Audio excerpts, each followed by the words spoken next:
Good morning, children. Monday, 4th May 2020. Okay, now it's a new week and we are going to start with a new chapter of Street Child. Well done to all those children who have been emailing me their homework, the online learning. I'm really impressed because quite a few children, in fact, lots of children are actually emailing their homework to the teachers. So a huge well done to all year 5 children who have been accessing the online learning. Okay, now we are going to go ahead with the next chapter in Street Child. I hope all of you are enjoying the story because I can see lots of excellent work coming, and the teachers are really impressed looking at your work. Okay, so let's move ahead. Learning intention. I can visualize a character and identify the audience for and purpose of the writing. Success criteria. I can understand embedded clauses.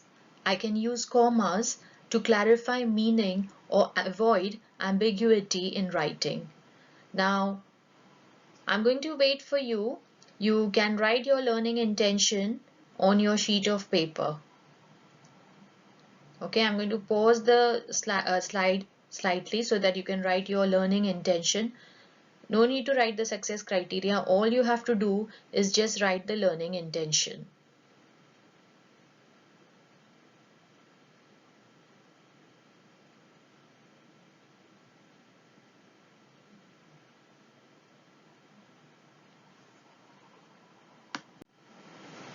Okay, now the resources you will need for this are just a pen and a paper. I know that this should have been before you actually wrote down your learning intention, but from tomorrow I'll just have this slide before the learning intention slide. Okay, so the resources that you will need are just a pen and a paper.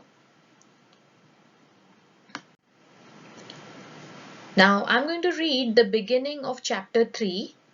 Okay, read the rest of the pages silently in your minds. Okay, so I'm going to start it first for you.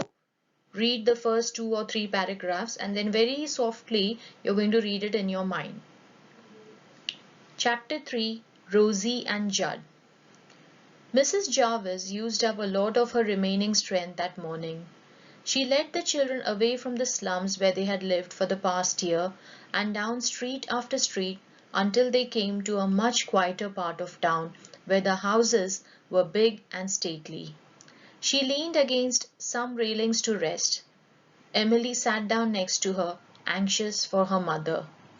"Now you've got to be good," Mrs. Jarvis said to them. "I'm going to take you to the house where I used to work. Only you must be good. Promise me now." "Ma, course we'll be good," Emily said. Mrs. Jarvis nodded. "Yes, you're always good," she said. "That's one thing I did right anyway."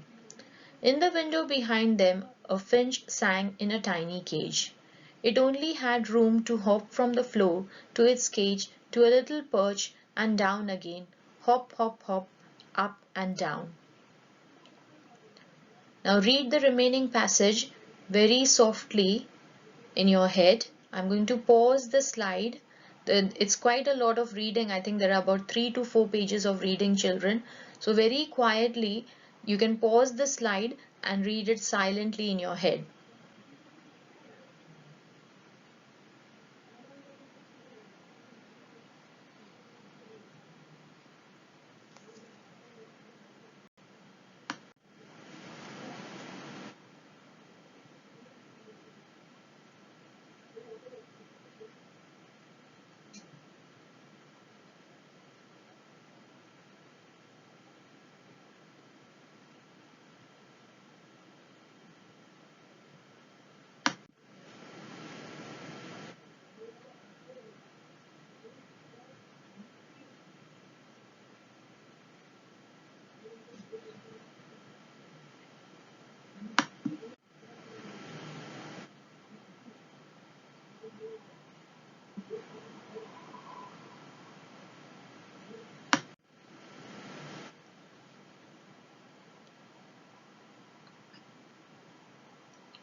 Now, this is the last page of the chapter, children. I'm going to read the last paragraph for you. She took Jim's hand and bundled him quickly out of the door. Jim daren't look at her. He daren't listen to the sounds that she was making now that they were out into the day. He held his face up to the sky and let the snowflakes flutter against his cheeks to cool him. He had no idea what was going to happen to him or his mother, or whether he would ever see Emily and Lizzie again. He was more frightened than he had ever been in his life. Okay, so this completes chapter 3. Now think about the chapter. Think of what is happening in Jim's life. So his mom has left his sisters Emily and Liz with Annie, and he's going alone with his mother to a different place. Think about his feelings. What might Jim be thinking in his head?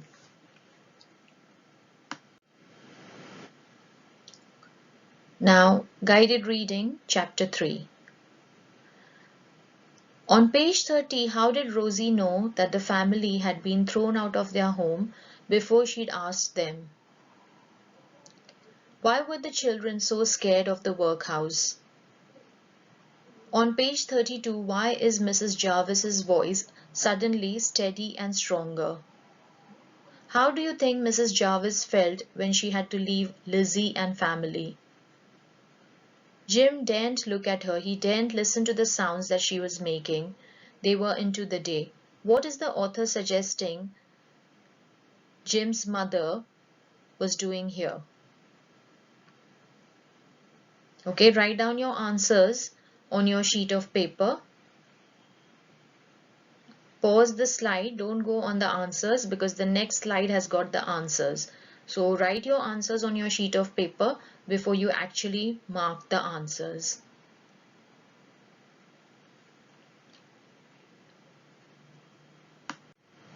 Okay, I'm going to go through the answers. On page 30, how did Rosie know that the family had been thrown out of their home before she'd asked them? She saw that the children were clutching bundles of clothes and belongings. Why were the children so scared of the workhouse? They were scared of the workhouse because they had heard stories that people stayed there for their whole life or died there, that people would rather live on the streets or in fields than go to the workhouse. On page 32, why is Mrs. Jarvis's voice suddenly steady and stronger? She's had some tea, she has hope, and she wants to appear strong because her children are scared. How do you think Mrs. Jarvis felt when she had to leave Lizzie and family? Sad, but happy that she has kept her children out of the workhouse. Next one, Jim daren't look at her. He daren't listen to the sounds that she was making now that they were into the day. What is the author suggesting Jim's mother is doing here? So she's crying actually. Okay, so the sounds that she's making is actually she's actually crying. Okay. Okay, now let's do some SPAG activities. Okay, so the first thing that we are going to do is embedded clauses. The word embedded means within. An embedded clause is another way of using a subordinate clause by dropping it into the middle of a sentence. This time you need 2 commas, one on either side of the clause. Celia, who loved animals, searched for the lost cat. Okay. So you can see the commas there in the sentence. And who loved animals is the embedded clause. Okay, so Celia, who loved animals, searched for the lost cat. So it gives you a little bit of extra information about Celia. So the embedded clause is a parenthesis. So a parenthesis is a word or a phrase inserted as an explanation or afterthought into a passage which is grammatically complete.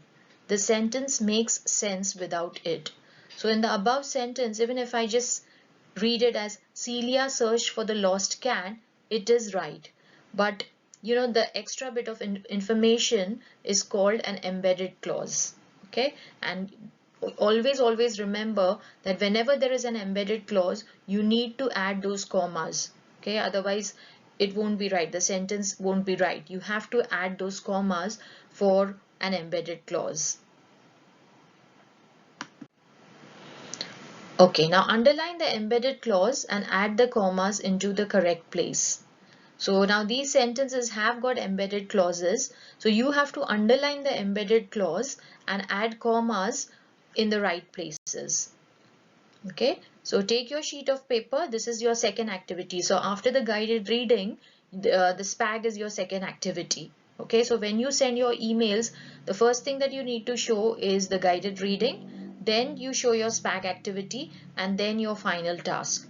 Do you understand, everybody? Okay. The boy who was only 7 could play the piano.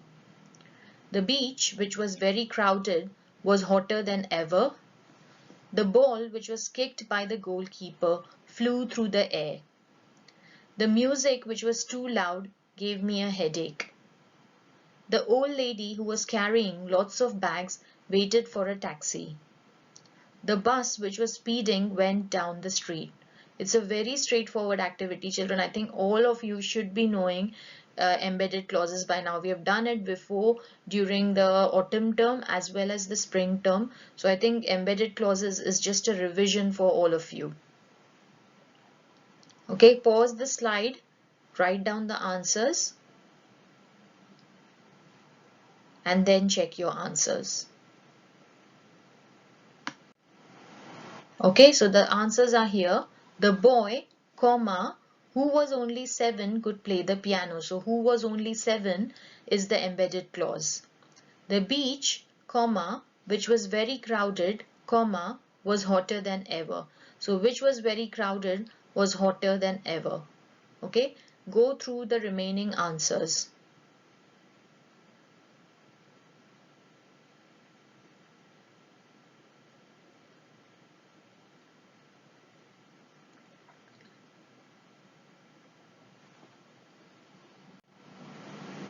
Okay, now the next part is you're going to watch this video about life in a workhouse. Okay, so when we read the chapter, it mentions about life in a workhouse and how the children were terrified of going in a workhouse.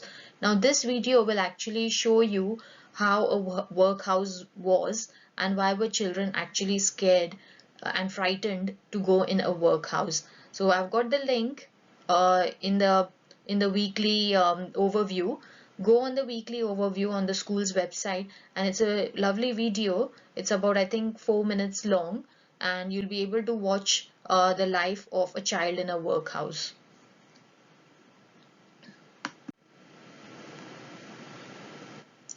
Now your task is that you are going to do an activity sheet about a day in the life of a workhouse child. Okay, even this link will be on the website. Go on the link.